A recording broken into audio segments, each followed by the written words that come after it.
Today, we're going to discuss how to forgive.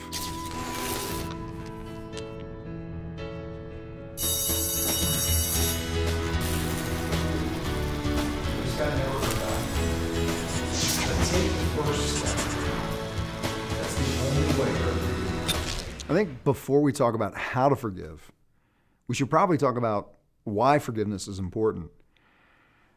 I know when I was younger, my belief was that, I was told, I needed to forgive and forget. And that never made sense to me because, when I felt wronged, when I was angry, when I had a resentment, why was I supposed to be forgiving and forgetting? Because then they would be able to do it to me again.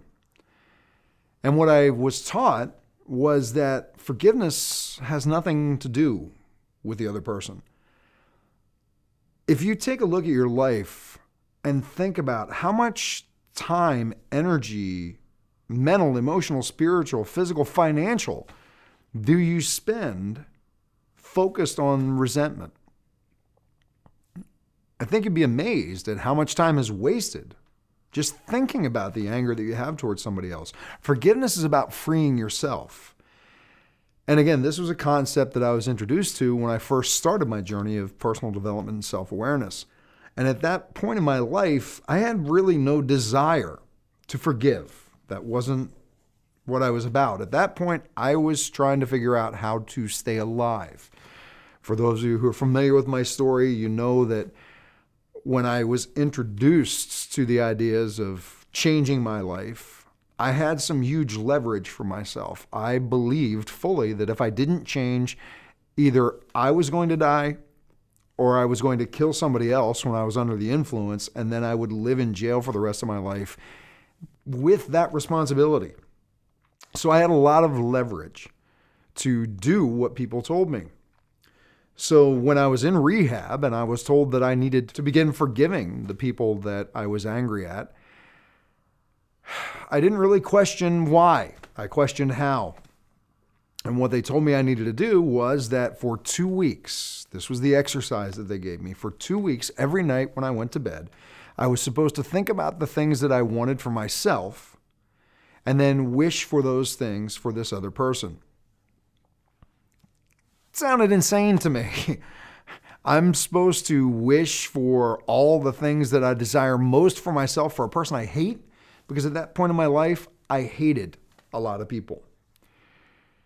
But I did it because, again, I can't describe the mental state that I was in other than to say I was willing to do whatever it took, whatever somebody told me, if it meant that it was going to help me stay sober for another day. So I did it. And it worked. I'm not going to say that it completely and totally erased the anger that I had, but it reduced it by probably 95% to where I wasn't spending so much energy, focusing so much energy on the people that I was upset with. And it gave me the ability to focus on working on me. Forgiveness is about taking care of our side of the street. Forgiveness is about being able to move forward, about being able to grow. Because what I also learned as I progressed in my own spiritual journey, my self-awareness journey, was that everything, my belief is, everything happens for a reason.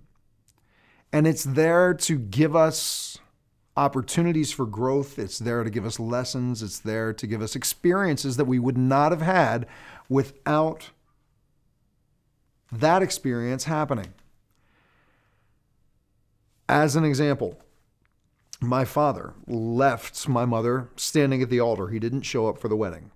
He was not a part of my life for my whole childhood. The first time that I remember interacting with my father face to face was when I was 21 years old. And it was not a good interaction because at that point I was in the height of my drinking and drug use. And when him and I met face to face, I had already been drinking for the majority of the night. So the interaction with him was not a civil one. I actually humiliated him in front of a bar full of other people. Later on, as I got to the point of being sober, and I do have to say this at this point, about everything happening for a reason, the night that he and I interacted together, I believe one of the reasons for it was that it gave me a glimpse of who I was turning into. All the bad things that I had heard about him, I saw in myself that night. And I believe that it was a catalyst for me getting sober 3 years later. 14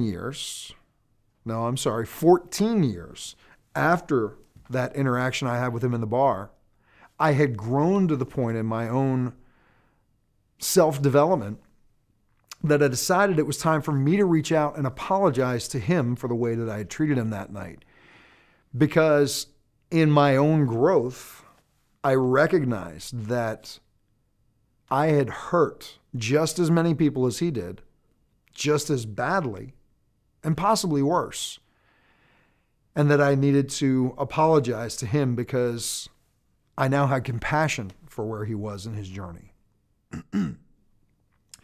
I do have to say that I reached out to him when I was 35 years old, and that the phone call that we had was not the Oprah type of reconnection that happens.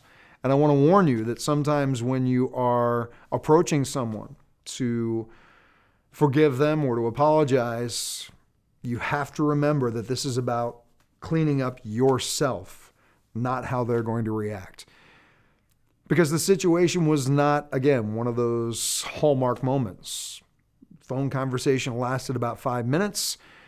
And when we got off the phone, I actually came to a place of peace that he and I were never going to have a relationship. And as I sat back and reviewed the conversation and reviewed his role in my life, I looked at it from a excuse me. I looked at it from a totally different perspective. By this point, I had been studying more spiritual approaches to life. And I looked at it from the role of how did he positively impact me? Even though for years I had anger towards him for the fact that he was not a father for me and I had to grow up without a father and I had to go through all these things, I looked at it and realized that by his not being a part of my life, it helped me to become the person I was very proud to be. By his not being there for me as a child, it made me totally committed to being there in my daughter's life, even when I knew that her mother and I were not going to be together. And it made it so much easier to release the anger and forgive the things that I used to hold against him. So very quickly, 2 exercises on how to forgive. The first one is, again, it may not make any sense, and if you do it, you're going to experience a shift in the emotion you feel towards the person.